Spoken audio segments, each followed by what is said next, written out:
सुप्रभात आप सभी को। व्यवहारिक लेखन, अब हम जानेंगे व्यवहारिक लेखन होता क्या है। और जैसे कार्यालयीय लेखन और प्रक्रिया होती है जिसमें जवाब देना है किसी ऐसे गैर को नहीं बल्कि मुझे समंदर को जवाब देना है। वेणुगोपाल जो है हिंदी कवि हैं, उन्होंने लिखा है। और अब हम समझेंगे कि ये होता कैसे है और ज़रूरत पड़ने पर कैसे लिखा जाता है। कि यहाँ कछुआ दिख रहा है और इसके ऊपर पत्र का जो लिफाफा होता है वो दिख रहा है। तो आपको किसी आम सरकारी दफ्तर में जाने का अवसर अवश्य मिला होगा जहाँ आपने कागजों और फाइलों के ढेर देखे होंगे। ये फाइलें दफ्तरों के कामकाज में महत्वपूर्ण भूमिका निभाती हैं। सरकारी कामकाज की गाड़ी फाइलों के पहियों पर ही दौड़ती है। किसी भी विषय पर विचार करने और उस पर निर्णय लेने के लिए उस विषय से संबंधित एक फाइल होती है। उस विषय से संबंधित जो प्रस्ताव या पत्र बाहरी व्यक्तियों या दूसरे प्रस्तावों को देखने के लिए या कार्यालयों से प्राप्त होते हैं, उन्हें फाइल की दाहिनी तरफ रखा जाता है। किसी प्रस्ताव या विषय पर विचार के लिए जो टिप्पणियाँ लिखी जाती हैं या मंतव्य प्रकट किए जाते हैं वे फाइल की बाईं तरफ लगे पृष्ठों में होते हैं। जैसा कि अभी ऊपर बताया गया है कि फाइल के बाईं तरफ का हिस्सा टिप्पण के लिए और दाहिनी तरफ का हिस्सा पत्र व्यवहार को संजोकर रखने के लिए होता है। अभिव्यक्ति और माध्यम है ये कि हमें किस तरह से अभिव्यक्ति करनी है और उसका माध्यम क्या हो सकता है। तो अब सरकारी कार्यालयों को ज़रूरत को ध्यान में रखते हुए इन पत्रों को कई श्रेणियों में बांट दिया गया है। मसलन कई पत्र सूचनाएं मांगने या भेजने के लिए लिखे जाते हैं। कुछ पत्रों द्वारा मुख्यालय या बड़े अधिकारी अपने अधीनस्थ कार्यालयों या अधीनस्थ कर्मचारियों को आदेश भेजते हैं। कुछ पत्र अखबारों को विभागीय गतिविधियों की जानकारी देने के लिए भेजे जाते हैं। हर श्रेणी के पत्र के लिए एक विशेष स्वरूप निर्धारित कर दिया जाता है। इस पाठ में हम इन्हीं अलग अलग स्वरूपों की चर्चा करेंगे। इन स्वरूपों की जानकारी प्राप्त करने के लिए हम किसी कार्यालय में चलते हैं। आप इसका नाम जानना चाहेंगे। अजी नाम में क्या रखा है, चलिए हम इसका नाम रखते हैं अखिल भारतीय साहित्य एवं संस्कृति संस्थान। यह है संस्थान का मुख्यालय जिसे महानिदेशालय के नाम से जाना जाता है। देश भर में फैले तमाम क्षेत्रीय कार्यालय इसी के नियंत्रण में आते हैं। आइए हम इसके अंदर चलते हैं, देखते हैं। यह है महानिदेशालय का प्रशासन विभाग। यहाँ एक अनुभाग अधिकारी शंकरन जी पूरी गंभीरता से किसी मसले को सुलझाने में व्यस्त हैं। सामने एक पत्र पड़ा है जो मसले का केंद्र बिंदु है। पत्र मुंबई के क्षेत्रीय कार्यालय से आया हुआ है और वह इस प्रकार है। औपचारिक पत्र, फॉर्मल लेटर, अखिल भारतीय साहित्य एवं संस्कृति संस्थान, क्षेत्रीय कार्यालय मुंबई, इस तरह से दिया गया है।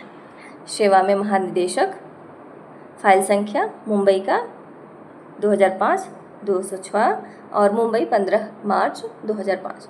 अब सेवा में महानिदेशक अखिल भारतीय साहित्य एवं संस्कृति संस्थान, तिलक मार्ग, नई दिल्ली 110001। विषय मोबाइल फ़ोन पर होने वाले व्यय के लिए निर्धारित सीमा। महोदय कृपया अपने परिपत्र का स्मरण करें जिसकी संख्या 24/13/2004 थी जो 23 नवंबर 2004 को जारी किया गया था।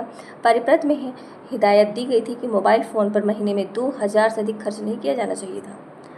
इस संबंध में निवेदन है कि मुंबई स्थित क्षेत्रीय कार्यालय की गतिविधियां अत्यंत व्यापक हैं। देश के तमाम फिल्म और टेलीविज़न निर्माता मुंबई में ही हैं। इनकी वजह से विभिन्न विधाओं के कलाकार बड़ी संख्या में मुंबई में ही निवास करते हैं। साथ ही निदेशक को देश के विभिन्न नगरों में स्थित कार्यालयों एवं क्षेत्रीय कार्यालय से भी निरंतर संपर्क में रहना पड़ता है। साथ ही संस्थान की गतिविधियों के लिए प्रायोजक जुटाने के सिलसिले में देश के विभिन्न औद्योगिक संगठनों से भी लगातार बात करनी पड़ती है। ऊपर बताए गए जो तथ्य हैं उन तथ्यों की वजह से 2000 मासिक सीमा मुंबई कार्यालय के लिए कम पड़ रही है। पिछले 6 महीनों में यह देखा जा रहा है कि मासिक खर्च 6000 रुपये के आसपास आता है। अतः निवेदन है कि मुंबई कार्यालय की विशेष स्थिति को ध्यान में रखते हुए मोबाइल फ़ोन पर मासिक खर्च की सीमा बढ़ाकर 6000 रुपये दी जाए। भवदीय राकेश कुमार। तो शंकरन जी ने पत्र को पढ़कर बुरा समूह बनाया। वे पत्र में बताए गए कारणों से कतई सहमत नहीं थे। उन्हें लग रहा था कि खर्च की सीमा को बढ़ाना फिजूल खर्ची को दावत देना है। अगर एक जगह ढील दे दी जाए तो ऐसी 10 मांगे लेकर लोग सामने आ जाते हैं, लेकिन यह तो उनकी व्यक्तिगत राय थी। दफ्तर का एक अपना तरीका होता है और निर्णय में अन्य दूसरे लोगों की भी भूमिका होती है। जैसे कि इस खुद का है और किसी दूसरों का भी होता है कि हाँ ऐसे करना चाहिए वैसे करना चाहिए, इस तरह से। लिहाजा उन्होंने वह पत्र अपने सहायक ज्ञान प्रकाश जी को इस निर्देश के साथ भेजा कि इस पर आवश्यक कार्रवाई की जाए। ज्ञान प्रकाश जी खोराट सहायकों में से एक हैं, विभाग में लंबे अरसे से हैं और इस वजह से वे विभागीय ज्ञान के भंडार हैं। उन्हें कार्यालय नियमावली की चलती फिरती लाइब्रेरी कहना कोई अतिशयोक्ति नहीं होगी। ज्ञान प्रकाश जी ने तुरंत वह फाइल निकाली और मोबाइल फ़ोन के खर्चे में कटौती से संबंधित थी और फाइल और इसमें लगे परिपत्र उन्हें मुखाग्र थे। फिर भी उन्होंने उन पर एक नज़र डालने के बाद फाइल पर कुछ इस प्रकार की टिप्पणी की। तो हमें ध्यान देने की बातें यहाँ पर ये है कि सरकारी फर्स्ट है, पहला सरकारी पत्र औपचारिक पत्र की श्रेणी में आते हैं। प्रायः ये पत्र एक कार्यालय, विभाग अथवा मंत्रालय से दूसरे कार्यालय, विभाग या मंत्रालय को लिखे जाते हैं। पत्र के शीर्ष पर मतलब सामने ही कार्यालय, विभाग या मंत्रालय का नाम व पता लिखा जाता है। पत्र के बाईं तरफ फाइल संख्या लिखी जाती है। किस तरफ? बाईं तरफ फाइल संख्या, जिससे यह स्पष्ट हो सके कि पत्र किस विभाग द्वारा किस विषय के तहत कब लिखा जा रहा है। जिसे पत्र लिखा जा रहा है उसका नाम, पता, आय आदि जो है बाईं तरफ लिखा जाना है। कई बार अधिकारी का नाम भी दिया जाता है। सेवा में का प्रयोग धीरे धीरे कम हो रहा है। विषय शीर्षक के अंतर्गत संक्षेप में यह लिखा जाता है कि पत्र जो है किस प्रयोजन के लिए किस संदर्भ में लिखा जा रहा है, विषय के रूप में लिखा जाता है। विषय के बाईं तरफ, किस तरफ? बाईं तरफ महोदय संबोधन करके लिखा जाता है। पत्र की भाषा सरल और सहज होनी चाहिए। क्लिष्ट शब्दों के प्रयोग से बचना चाहिए, मतलब जो कठिन शब्द हैं उनसे बचना चाहिए। अनेक बार सटीक अर्थ प्रदर्शित करने के लिए प्रशासनिक शब्दावली का प्रयोग करना ही उचित होता है। इस पत्र के बाईं ओर प्रेषक का पता और तारीख दी जाती है। पत्र के अंत में भवदीय शब्द का प्रयोग अधोलेख के रूप में होता है। भवदीय के नीचे पत्र भेजने वाले के हस्ताक्षर होते हैं। जैसे यहाँ पर, जैसे स्कूल में आप पढ़े तो आज्ञाकारी से इस तरह से लिखा जाता है, या भवदीय मतलब जिसने भी लेटर लिखा, जो भी पत्र लिख रहा है, पत्र भेजने वाले के हस्ताक्षर वहाँ पर साइन किया जाता है। हस्ताक्षर के नीचे कोष्ठक में पत्र लिखने वाले का नाम मुद्रित होता है। नाम के नीचे पदनाम लिखा जाता है, जैसे यहाँ पर लिखा गया है भवदीय, फिर राकेश कुमार निदेशक, और राकेश जो है वो उसके खुद के हैंड राइटिंग में, मतलब खुद अक्षर में लिखा गया है और वो हस्ताक्षर के रूप में नामित है। और अब मुख्य टिप्पणी हम देखते हैं, नोटिंग। यह टिप्पणी मुंबई स्थित क्षेत्रीय कार्यालय के निदेशक के उस पत्र से संबंधित है जिसकी फाइल संख्या मुंबई का 5/2005 है, जो दिनांक 15 मार्च 2005 को भेजी गई है। पत्र में ये निदेशक मोबाइल फ़ोन के मासिक व्यय पर लगाई गई सीमा को 2,000 रुपये से 6,000 रुपये तक बढ़ाए जाने का आग्रह किया है। इस संदर्भ में महानिदेशालय द्वारा दिनांक 23 नवंबर 2004 को जारी परिपत्र पर ध्यान देना आवश्यक है, जो इस फाइल की पृष्ठ संख्या 12 पर है। इस परिपत्र में खर्च की सीमा 2,000 रुपये निर्धारित कर दी गई है और किसी भी परिस्थिति में किसी प्रकार की छूट का प्रावधान नहीं है। इस सिलसिले में कृपया इस फाइल में इस विषय पर की गई पहले की टिप्पणी को देखें, जो पृष्ठ संख्या 8 टिप्पणी पर है। टिप्पणी को पढ़ने से स्पष्ट है कि खर्च की सीमा का निर्धारण सभी पहलुओं पर विचार करने के बाद सोच समझ कर किया जाता है। यह भी विचारणीय है कि खर्च की सीमा बोर्ड की स्वीकृति से निर्धारित हुई है और बिना बोर्ड की अनुमति के इसमें किसी भी प्रकार का बदलाव संभव नहीं है। विचारार्थ प्रस्तुत। अनुभाग अधिकारी। तो यहाँ पर ज्ञान जो सिग्नेचर होता है, हस्ताक्षर है, वो ज्ञान प्रकाश है और असली से साइन है, हस्ताक्षर वो ऊपर लिखा गया है। अब इसमें ध्यान देने की बातें क्या है, किसी भी विचाराधीन पत्र अथवा प्रकरण को निपटाने के लिए उस पर जो राय, मंतव्य, आदेश अथवा निर्देश दिया जाता है वह टिप्पणी कहलाती है। कौन कौन सी चीज़? राय, मंतव्य, आदेश या निर्देश, वह टिप्पणी कहलाती है।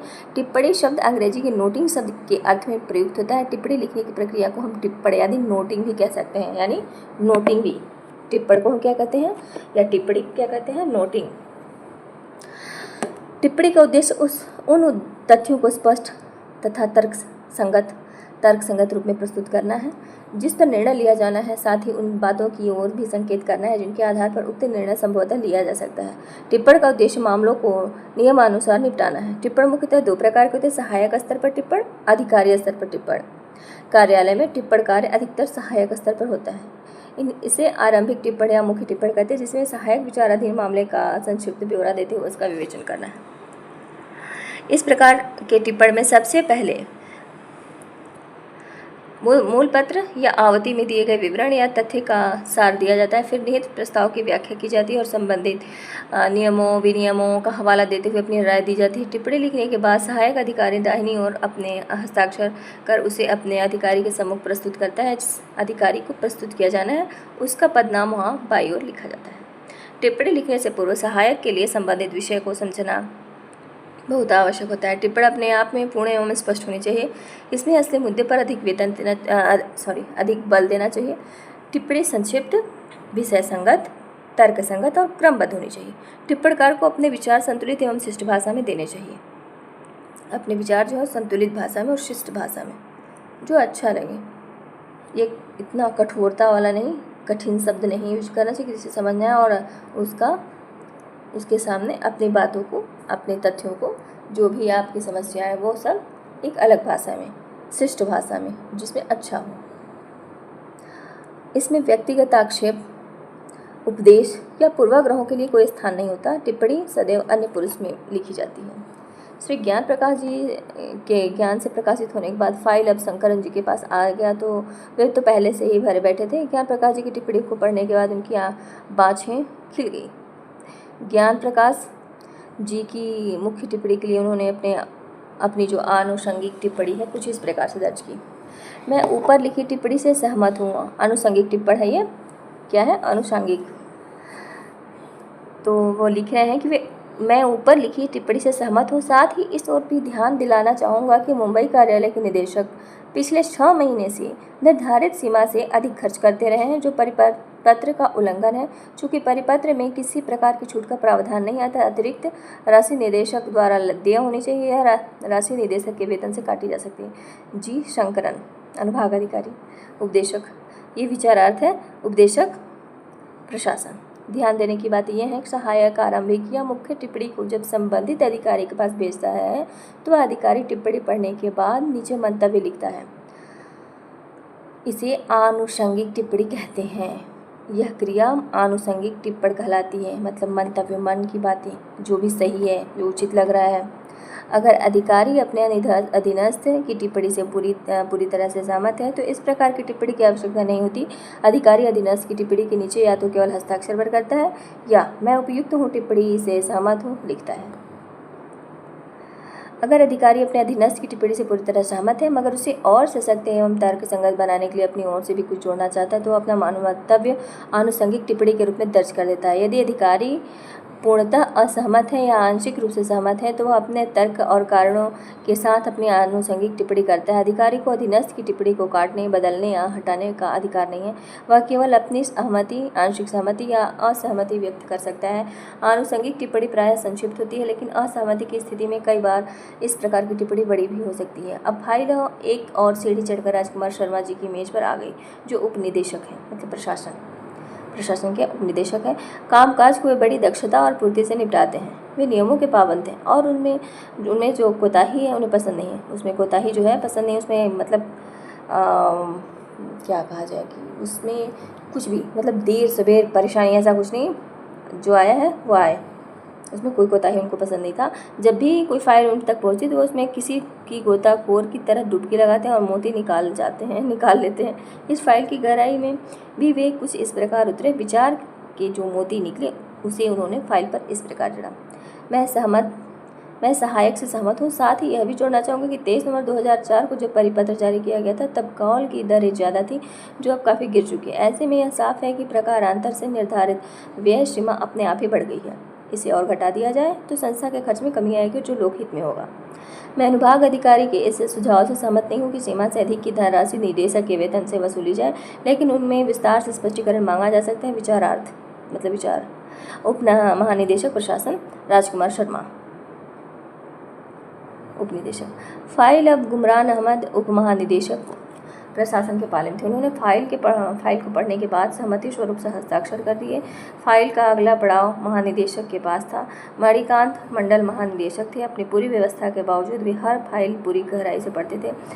दफ्तर में 10 घंटे बैठने पर भी काम का बोझ बना रहता था और जब वे देर रात घर से लौटते तो फाइलों का गट्ठर साथ साथ जाता। घर आई फाइलें उनकी पत्नी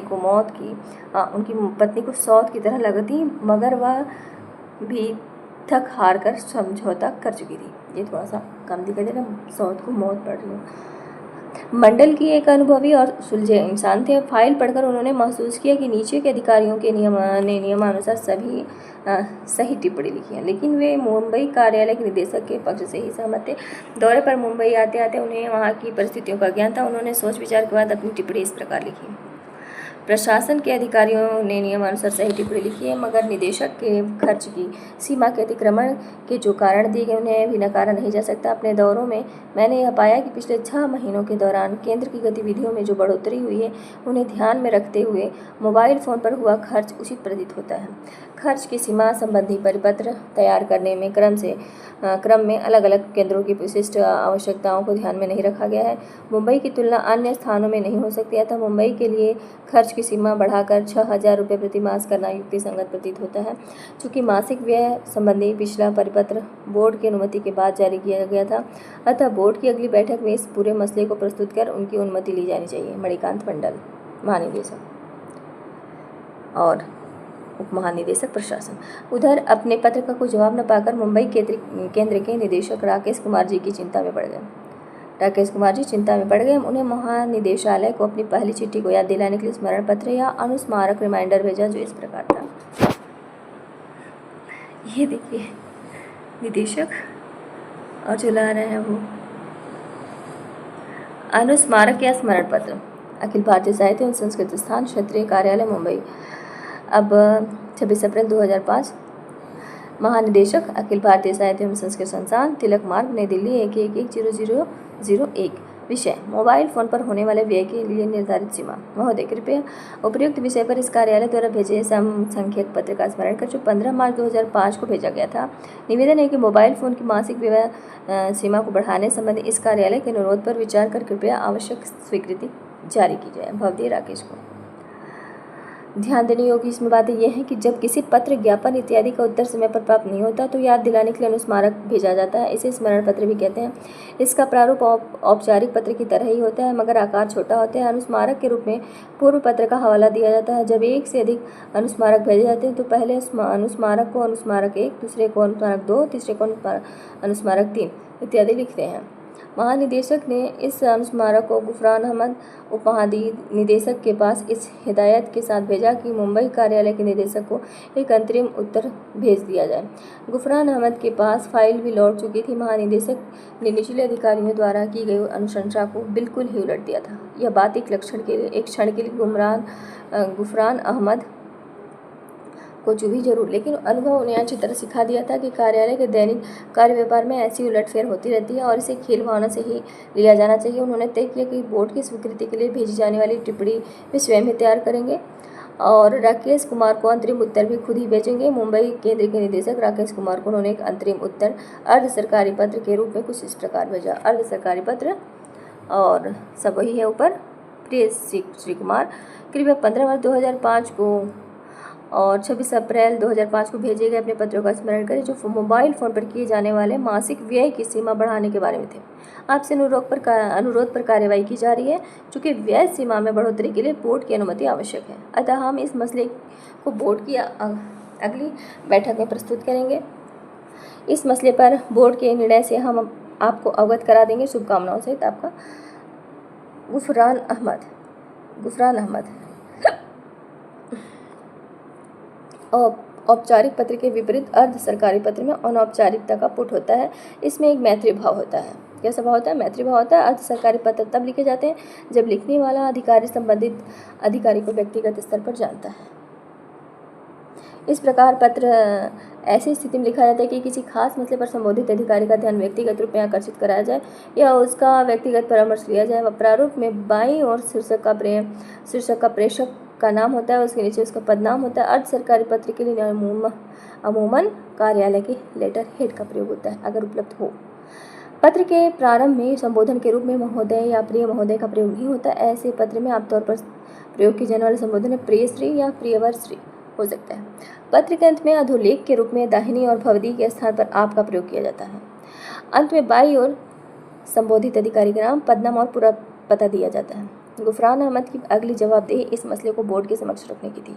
उन्होंने पूरी फाइल को विस्तार से पढ़ा और बोर्ड के विचारार्थ एक विस्तृत टिप्पणी तैयार की, जिसमें पूरे मसले की पृष्ठभूमि और निदेशक के अनुरोध में के औचित्य का विश्लेषण था, और अंत में यह सिफारिश की गई थी कि मुंबई केंद्र के लिए सीमा बढ़ा दी जाए। टिप्पणी इस प्रकार थी।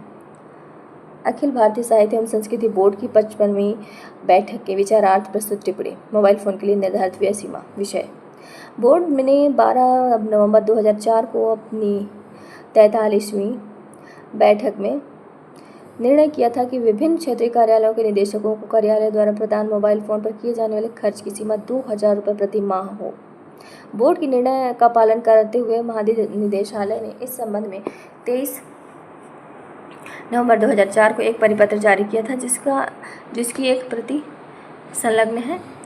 संस्थान के मुंबई स्थित क्षेत्रीय कार्यालय में ऐसा महसूस किया जा रहा है कि यह सीमा कार्यालय के दक्ष, सुचारू और प्रभावी संचालन में बाधक बन रही है। निदेशक ने सूचित किया कि कार्यालय की गतिविधियों में निरंतर वृद्धि हुई है, जिसकी वजह से निदेशक को मोबाइल फ़ोन का अत्यधिक प्रयोग करना पड़ रहा है। उन्हें विभिन्न विशेषज्ञों, कलाकारों, साहित्यकारों, संगीतकारों, प्रायोजकों, वरिष्ठ अधिकारियों, सहकर्मियों और अन्य कर्मियों के साथ निरंतर संपर्क में रहना पड़ता है। कार्यालय की गतिविधियों में जो बढ़ोतरी हुई है, उससे कार्यालय का राजस्व भी बढ़ा है। ऐसे में यह आवश्यक प्रतीत होता है कि केंद्र के अनुरोध को स्वीकार करते हुए उनकी मासिक व्यय सीमा 2000 रुपये से बढ़ाकर 6000 रुपये कर दी जाए। अब इसमें ध्यान देने योग्य बातें ये हैं कि चूँकि यह अपने स्वरूप में आरंभिक या मुख्य टिप्पणी से काफ़ी मिलती है। चूँकि यह टिप्पणी फाइल के ऊपर लिखकर स्वतंत्र रूप से भेजी जाती है, अतः इसके लिए आवश्यक हो जाता है कि यह अपने आप में संपूर्ण हो, केवल इस टिप्पणी को पढ़ लेने भर से पूरा मसला समझ में आ जाए। यदि आवश्यक हो तो संदर्भ के लिए किसी पिछली टिप्पणी, पत्र, ज्ञापन इत्यादि को संलग्न के रूप में टिप्पणी के साथ लगाया जा सकता है। बोर्ड के साथ भेजी जाने वाली स्वतः स्पष्ट टिप्पणी किसी मसले पर बोर्ड की स्वीकृति प्राप्त करने के लिए होती है। इसके लिए प्रारंभ में मसले की पृष्ठभूमि दी जाती है और इसके विभिन्न पहलुओं का विवेचन किया जाता है। इसके बाद स्वीकृति क्यों न दी जानी चाहिए, उसके समर्थन में तर्क दिए जाते हैं। अंत में स्वीकृति प्रदान किए जाने का अनुरोध होता है। यह हमारा ऑफिशियल लेटर उमेश शर्मा जी सब नाम बेस्त्रमा हरी इस तरह से लिखा है। श्री गुफरान अहमद ने बोर्ड को भेजी जाने वाली टिप्पणी के मसौदे को महानिदेशक के पास स्वीकृति के लिए भेजा। ऐसा इसलिए दिखाया गया है कि इस तरह से होता है ऑफिशियल लेटर रूट ऐसे होता है। स्वीकृति मिलने से यह टिप्पणी बोर्ड के सचिव श्री विष्णु सहाय के इस अनुरोध के साथ भेज दी गई कि इसे बोर्ड की 55वीं बैठक के समक्ष स्वीकृति के लिए प्रस्तुत कर दी जाए, जो 17 मई 2005 को निर्धारित है। श्री सहाय को जब यह अनुरोध मिला तो वे 17 मई को होने वाली बैठक की कार्यसूची बना रहे थे। उन्होंने इस मुद्दे को भी कार्यसूची में शामिल कर लिया। कार्यसूची इस प्रकार थी। कार्यसूची देखिए किस तरह है। अखिल भारतीय साहित्य एवं संस्कृति बोर्ड की 55वीं बैठक की कार्यसूची।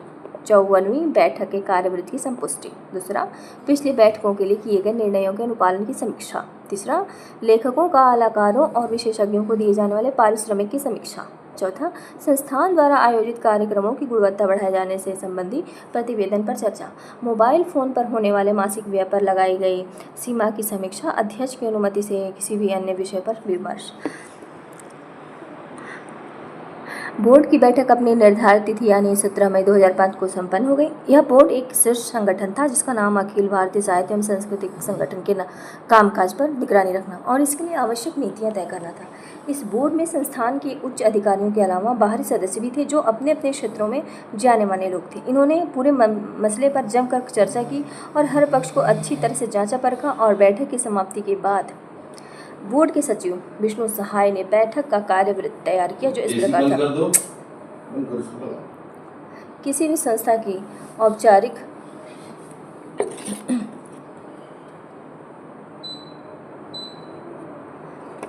ध्यान देने की बातें। किसी भी संस्था की औपचारिक बैठक की कार्यसूची उस बैठक में चर्चा के लिए निर्धारित विषयों की अग्रिम जानकारी देती है। इस बैठक के अनुशासित संचालन में सहायता मिलती है। निर्धारित विषयों से संबंधित स्वतः स्पष्ट टिप्पणियां अपने संलग्नकों के साथ सदस्यों को कार्यसूची के साथ अग्रिम रूप में भेजी जानी चाहिए ताकि वे बैठक में पूरी तैयारी से आ सकें। कार्यवृत्त मिनट्स। कार्यवृत्त को क्या कहते हैं? मिनट्स ऐसे ही बोलते हैं। और उसका मूल्य क्या है? कार्यवृत्त शुद्ध हिंदी में। दिनांक 17 मई 2005 को आयोजित अखिल भारतीय साहित्य एवं संस्कृति बोर्ड की 55वीं बैठक का कार्यकृति। अखिल भारतीय साहित्य एवं संस्कृत बोर्ड की 55वीं बैठक बोर्ड मुख्यालय के समिति कक्ष में दिनांक 17 मई 2005 को संपन्न हुई। बैठक की अध्यक्षता बोर्ड के अध्यक्ष श्री नरेंद्र देसाई ने की। बैठक में भाग लेने वाले माननीय सदस्यों की सूची इस प्रकार है। विसेंट अब्राहम मुख्य कार्यकारी, श्रीमती देविका घोषाल सदस्य, श्री राजकुमार मीना,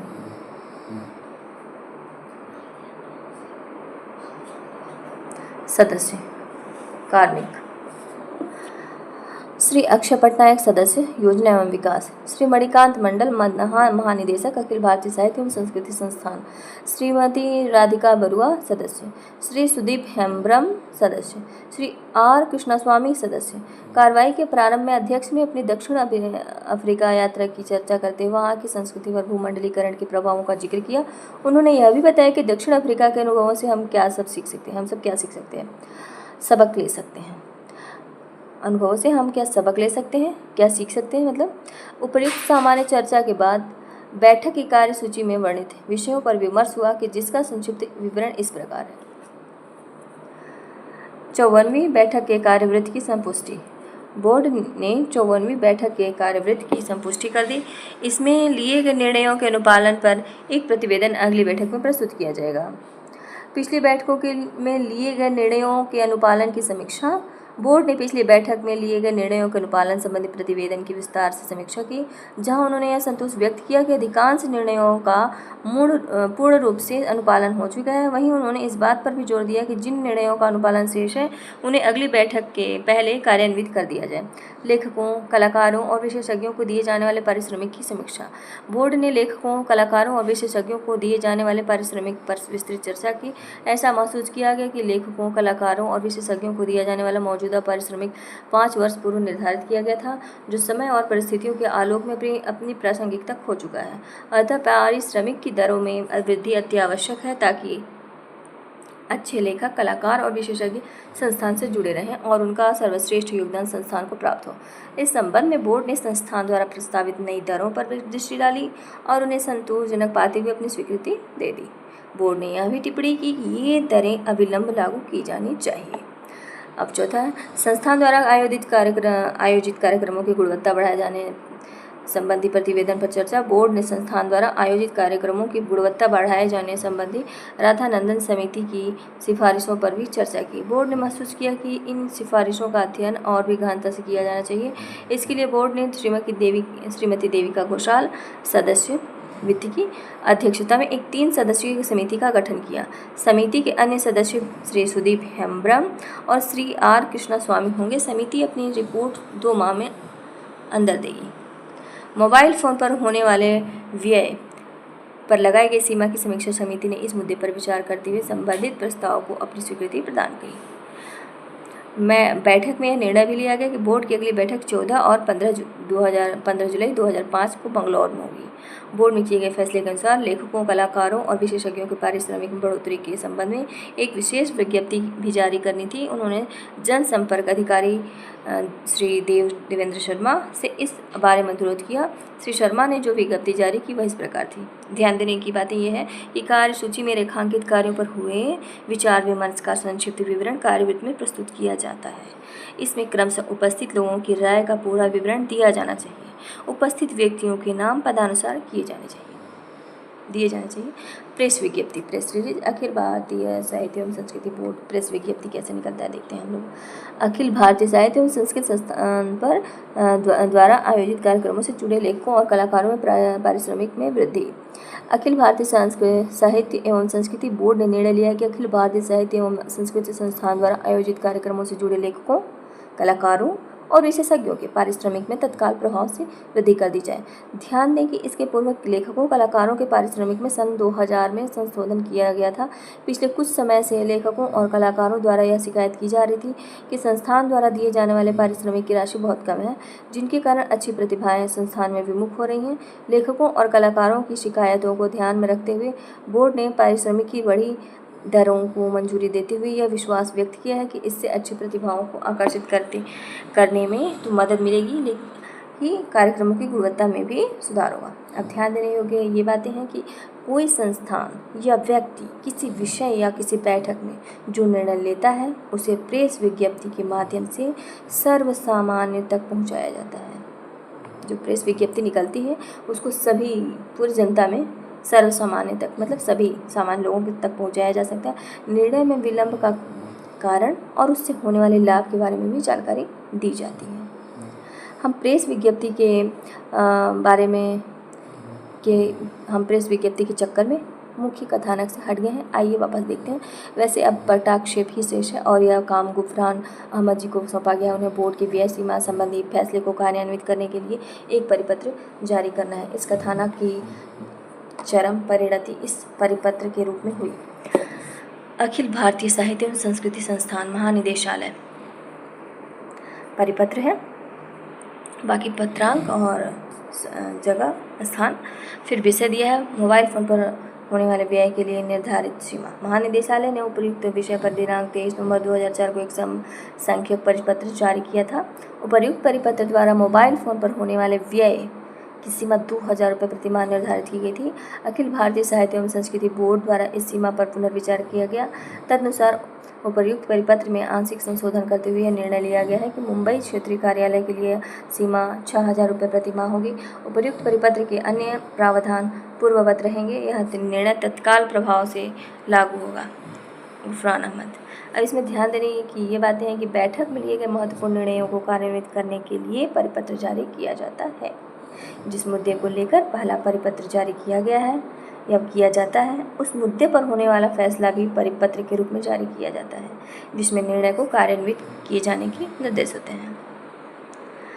पाठ से संवाद ये सब, जैसे कि क्वेश्चन है कि विचाराधीन मामलों को निपटाने के लिए लिखित सुझाव देना, या तो दूसरा है आप राजकीय प्रतिभा विकास विद्यालय में हिंदी के शिक्षक हैं और जवाहरलाल नेहरू विश्वविद्यालय से एमफिल करना चाहते हैं। विभाग से एमफिल करने की अनुमति प्राप्त करने के लिए पत्र लिखना होगा, या विद्यालय में हुआ पुरस्कार वितरण समारोह का कार्यवृत्त तैयार। तो ऐसे ही ये सब भी दिया हुआ है। धन्यवाद।